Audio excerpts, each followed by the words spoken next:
So, I have a confession. I was one of those suckers who watched, quite religiously, the recently cancelled TV show Westworld, which ended on a cliffhanger that will never be resolved. 6 years I sunk into this show, and yeah, it smarts a little. Westworld was very often a difficult show to love. It was frustrating, it was disappointing, and sometimes it seemed as though the show itself didn't want you to watch it, but I did. And I have some thoughts, because if I'm never going to get an ending out of it, I'm at least gonna talk about it for a little bit, because in spite of everything, Westworld was a pretty good show. Though very often Westworld was its own worst enemy, harming its own ability to tell the story it was trying to tell and getting in its own way by being too clever by half. Today, I'd like to talk about why the show was pretty great, and also about the 3 reasons why the show eventually failed. And if you think you know where I'm going with this, you don't. So let's start with this. 1. Mission creep. I'm going to go ahead and assume that when most people hear the name Westworld, they picture a show about robot cowboys in a theme park. This was what the original 1973 film that spawned the TV show was about, and it was what the TV show was about when it began. You got your human guests coming to the futuristic resort with the intention of taking advantage of the robot hosts in every violent, sadistic, horrifying way that you can imagine. Among the humans, we meet William, who...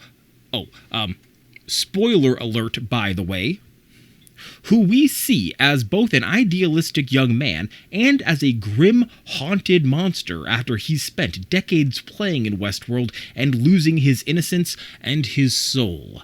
We also meet Dolores, the innocent farm girl, Teddy, her doomed lover, and a series of Westworld employees. It's a wonderful ensemble of characters, and watching these people operate in this well-constructed, clockwork, futuristic world is a real treat, and it marks the show's high watermark both narratively, critically, and in terms of ratings. But the truth is that the show most people imagine Westworld has been dead since the end of Season 1, after the season ended with the theme park full of robot slaves finally rising up against their evil human overlords.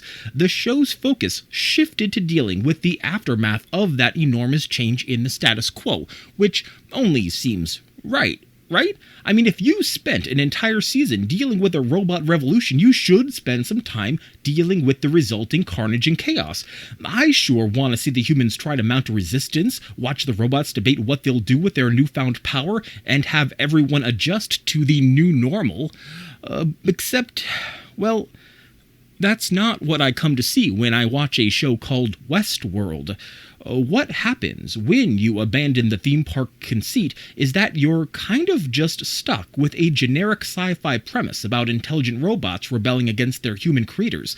There's no need for cowboy hats and horses, no need for characters to speak in old-timey ways, no need for player pianos, whiskey bottles, brothels, steam trains, and all the other stylistic flourishes that made this universe so fun to play around in. Rather, now you're stuck telling a story in a futuristic Earth that will never, ever, no matter how good your production design is and no matter how expensive it was to create, be as distinct and interesting as the Wild West world that you are leaving. But it's not just style, it's substance. When you leave the West part of Westworld behind, you're also leaving behind all the interesting thematic and narrative devices that you got to use. Throughout the first season, Westworld masterfully toyed with the tropes of the Western genre. Westworld was, at its heart, about the concept of freedom, and using the backdrop of the Wild West, or at least the pop culture version of the Wild West, is such an amazing way to tell that story. To put it more bluntly, the curse of Westworld is that the world of the theme park is so interesting that once you leave it, nothing will ever be that exciting again. And so as the show told a story about humanoid robots infiltrating, taking over, and ultimately destroying a futuristic world, well, it just wasn't Westworld anymore. But that wasn't the only trouble that the show had. Next, we need to talk about what the show did when it finally left the park. 2.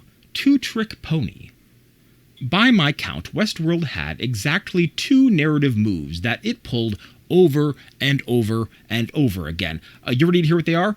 Okay, trick number 1. Someone you thought wasn't a robot is actually a robot. Westworld did this one again and again and well, okay, hey, before I tell you how many times Westworld did this, I want for you to guess. Really, just throw out a number. You tell me how many characters over the course of 36 episodes were introduced to us as humans and were later revealed to be robots. Really guess. Lock in that number. 36 episodes, 4 seasons. What do you think? Okay, by my count, at least 10? On average, that is 1 secret robot reveal every 3.6 episodes, and I'm willing to admit that there may be more. Actually, I know that there are more. So the ones that I counted were Teddy, who's introduced to us as a human guest, the woman who greets Will in the park during his first visit, the little boy that Ford meets, Bernard, Charlotte Hale, Stubbs, William, William's father, Jesse from Breaking Bad, and Jesse from Breaking Bad's daughter. Anyway, that was Westworld's first trick. Trick 2 was time displacement. You see, Season 1 of Westworld got a lot of buzz and a fair bit of credit because as the series progresses, you eventually realize that although the events of the show are presented as though they're happening at the same time, the show is actually taking place in multiple time periods decades apart, which creates an insanely interesting and satisfyingly tangled cause and effect relationship between scenes that would otherwise seem to be entirely unrelated. This also ties wonderfully into the idea that we're watching robots who are existing without experiencing time in a linear way. They're constantly having their memories overwritten, but with tiny fragments of past memories lingering in their minds, unmoored to any specific period, but still floating around in there. But those were the 2 tricks. Humans who were secretly robots and timeline shenanigans. And they were both shocking and surprising in Season 1. Then they were a bit boring and tired in Season 2, and by Seasons 3 and 4, yeah, by that point I just started to assume that any character who was presented to us as a human was secretly a robot, or that any character who was a human would, in time, be converted to a robot, because that was also something that could happen by the end of Season 4. And any time that scenes weren't specifically demonstrated to be taking place at the same time, well, I'd just go ahead and assume that those were taking place decades apart, or maybe centuries apart. By the end of the show, the timeline of events eventually stretched from the year 2015 to a far-flung post-apocalypse that, I kid you not, I think that the writers actually forgot about because they made a big deal about revealing it in a Season 2 cliffhanger and never actually returned to it.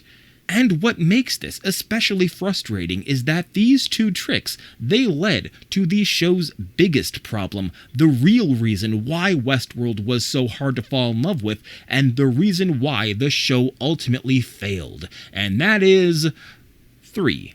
No heroes. On paper, Westworld is brilliant.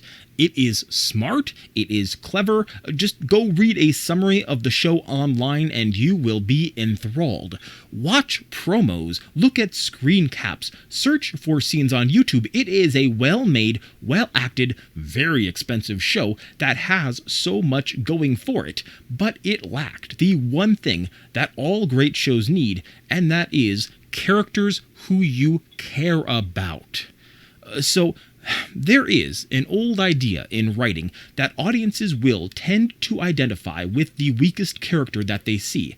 If you see someone struggling, it's human nature to empathize with them. If you see a roadrunner being chased by a fearsome coyote, you empathize with the roadrunner, this poor defenseless bird. But if you reveal that the coyote is an idiot and that the roadrunner possesses superhuman cartoon powers to bend reality to its will, well, you will in time begin to root for that damn coyote to finally win. It's human nature. We like an underdog. We want the little guy to win. We want justice. And now let's examine Westworld through this lens. Who is our protagonist? Who are we as audience members rooting for?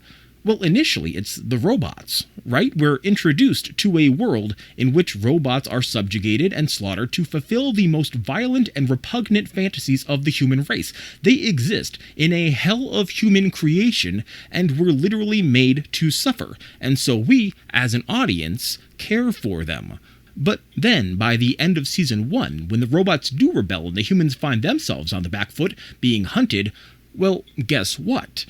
I kind of stop liking the robots. I mean, yeah, they're justified in wanting revenge and are rightfully angry at the way that they've been treated, but they're also immortal, super intelligent, and have every advantage at their disposal.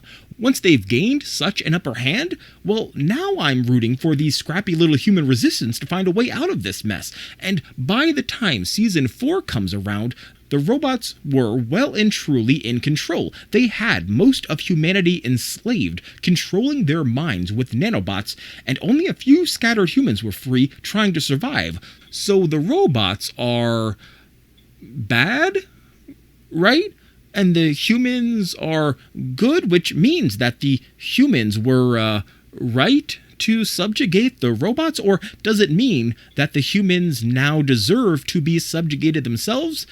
What I think the show is trying to say is that power corrupts, and that given the chance to enslave a race of people, that's gonna be what tends to happen. If humans can enslave robots, they will, and if robots can enslave humans, they will.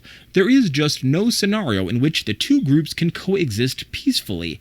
And, well, that's not a compelling story to me. That's not clever. It's not giving me any new insights into human nature. It's just nihilism for the sake of nihilism. And I don't care that it's bleak. I mean, plenty of fantastic stories are bleak, but it's just simplistic. It has nothing substantive to say. Power corrupts the end? I need more than that. 4 seasons, 36 episodes, and for what? What story was worth all this time, this effort, so much money, and so much talent wasted? And yet, in spite of everything that I just said, Westworld is a fun show. A flawed show, but a fun show. And now that it's ended, and we know both the scope and the limitations of the story that it was telling, I do think that it is worth watching. Westworld is a show that never fulfilled its promise, but it is a show that I enjoyed a lot. And although the show's creators insist that a 5th season would have ended the show in a more satisfying way, I ultimately think that the best ending for Westworld is for the show's 5th season to remain out there, undefined, for each of us to make up for ourselves. And speaking of making things up, here are a few other videos that I made. I hope you'll check them out if you enjoyed this one, and I hope that you will consider subscribing to my channel for more stuff like this. I hope to see you next time. Bye!